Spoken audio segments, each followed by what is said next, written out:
तर जय श्रीराम भावांनो, तर मी तुमच्या सर्वांचा किंग मेकर ब्लॉगर. तर भावांनो, तुम्हाला तर माहिती आहे, मागच्या व्हिडिओमध्ये बघितलं असेल की आपण नाईटला आपण थांबलतो बघा थोर माकणीमध्ये.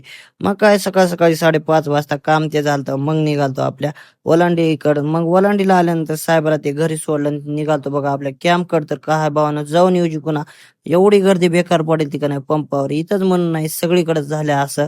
तर भावांनो, आलो कॅम्पवर आल्यानंतर आपल्याला जायचं होतं लातूरला. म्हणून काय फटाफट अंघोळ ते करून घेतली.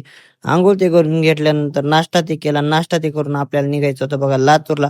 मग काय मस्तपैकी चष्मा ते घातला आणि चष्मा ते घालून थेट निघालो बघा नीट रस्त्यानं लातूरला.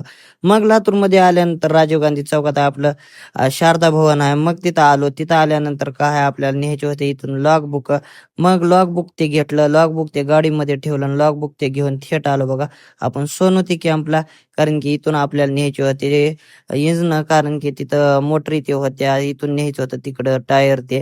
मग आलो सोनोती कॅम्पला. सोनोती कॅम्पला आल्यानंतर काय ते काम तर काही झालं नव्हतं म्हणून झोप ती घेतली आणि झोप ती घेतल्यानंतर दुपारच्या नंतर बघा आपल्याला भावांनो श्री छत्रपती शिवाजी महाराज मार्केट गेटला गेलो तिथून. कारण की आपल्याला मोटरीचं मटेरियल ते घ्यायचं होतं. मग तिथून मटेरियल ते घेतलं आणि मटेरियल ते घेऊन थेट आलो बघा परत आपल्या सोनोती कॅम्पला.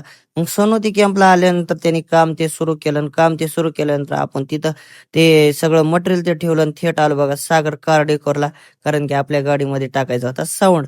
मग काय मस्तपैकी साऊंड ते टाकून घेतला. साऊंड ते टाकल्यानंतर तिथून आपल्याला थेट जायचं होतं 12 नंबरला, कारण की एक ऑइलचा डबा ते न्यायचा होता. मग इथं 12 नंबरला आलो. 12 नंबरला आल्यानंतर काय मटेरियल ते घेतलं आणि मटेरियल ते घेऊन आलो बघा आपल्या थेट आपल्या सोनोती कॅम्पला आल्यानंतर सोनोती कॅम्पला येऊन काय आपलं रेडी ते झालं मटेरियल. मग काय गाडीमध्ये सगळं भरून ते घेतलं, टायर काय मोटरी ते भरून घेतलं आणि मोटरी ते घेऊन थेट आलं बघा आपल्या पानचिंचोलीला. पानचिंचोलीला आल्यानंतर भावानं जेवण ते करायला नव्हतं, आपण भूक ते लागल ती म्हणून काय तर भेलच्या गाड्यावर थांबलतो मस्तपैकी. इथं पाणीपुरी भेल ते खालीन, पाणीपुरी भेल ते खाऊन थेट आलो बघा आपल्या कॅम्पला आल्यानंतर भावानं बघा गेट ते लावलं आपलं.